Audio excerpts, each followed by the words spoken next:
Janganlah Tuhan lalui, dengarkanlah pengakuan ini. Kesalahan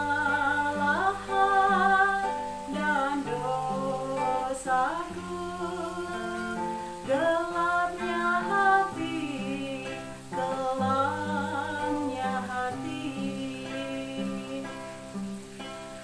Ampunilah aku, oh Tuhan,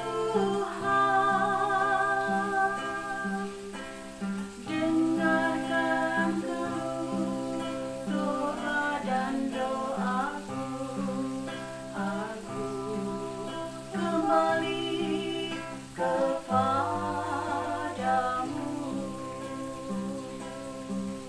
Aku kembali kepadamu.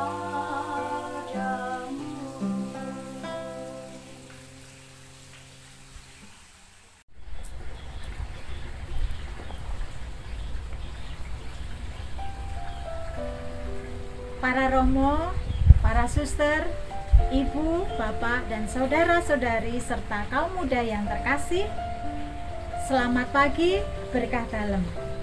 Perkenalkan, saya Suster Goreti PBHK. Di tengah pandemi COVID-19, kita memasuki masa prapaskah, masa tobat, masa yang penuh rahmat, retret agung umat Kristiani, dengan menerima atau menandai diri dengan abu. Abu adalah sebagai tanda kerapuhan kita sebagai manusia yang mudah jatuh dalam kelemahan dan dosa. Berpuasa, bermati raga, beramal kasih, dan meningkatkan kehidupan kita adalah kesempatan yang baik. Terlebih di tengah-tengah keprihatinan masa pandemi ini. Masa puasa adalah masa di mana kita berbenah diri. Kesempatan yang secara khusus untuk lebih menahan diri dari segala kesenangan dan kenikmatan duniawi yang seringkali menggiurkan. Kita diajak untuk lebih mendekatkan diri dengan Tuhan, dengan sesama, lingkungan, dan diri kita sendiri, dan terlebih supaya hidup kita berbuah. Puasa yang sejati adalah membangun pertobatan dengan mengoyakkan hati kita, membangun sikap batin dengan meninggalkan hal-hal yang buruk dalam hati, dalam kita bersikap. Pertobatan adalah suatu proses untuk mencapai kesempurnaan hidup Kristiani melalui berpantang dan berpuasa, dan meningkatkan hidup doa kita sehingga kita menghasilkan buah dalam hidup kita. Bacaan Injil dalam Markus 1 ayat 12-13, di mana Yesus dicobai oleh iblis di padang gurun selama 40 hari. Selama 40 hari Yesus dicobai dan dia tinggal di padang gurun. Ia dilayani oleh para malaikat, tetapi di padang gurun tersebut ada juga binatang-binatang liar yang sewaktu-waktu bisa membahayakan hidup Yesus.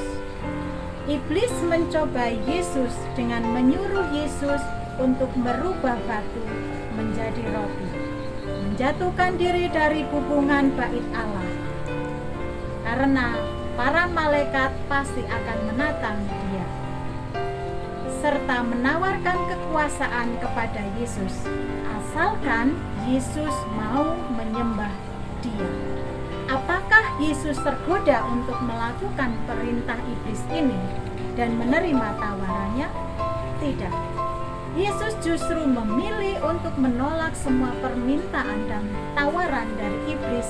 Bahkan Yesus menegaskan bahwa waktunya telah genap.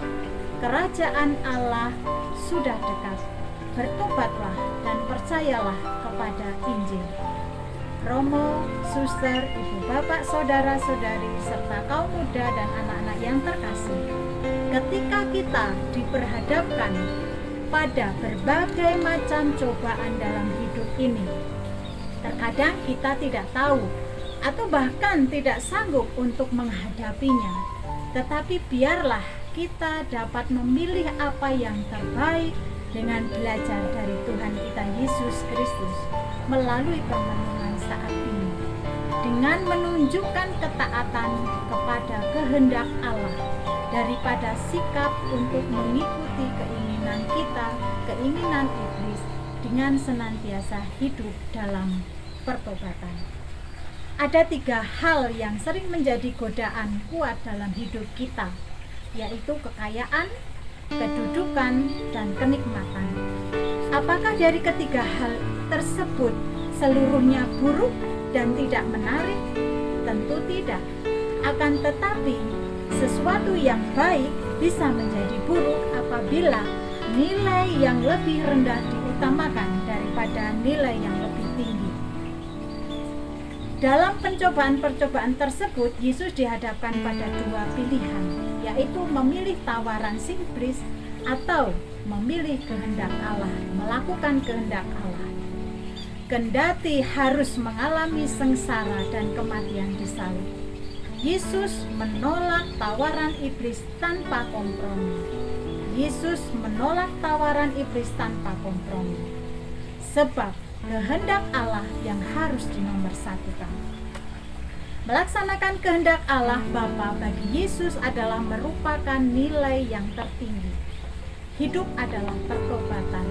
Pertobatan bisa dimulai dari diri sendiri. Perubahan dari dalam diri kita, mulai dari pikiran kita, yaitu tekad untuk berbalik arah, sehingga mendorong kita untuk tidak lagi melakukan kebiasaan lama yang selama ini sudah mendarah daging dalam diri kita. Inilah yang dinamakan sebuah pertobatan. Terkadang Allah tidak menjauhkan kita dari godaan tersebut, agar kita bisa belajar tentang arti kesetiaan pada jalannya. Allah memberi kita tantangan agar kita bisa belajar tentang ketekunan dan daya juang.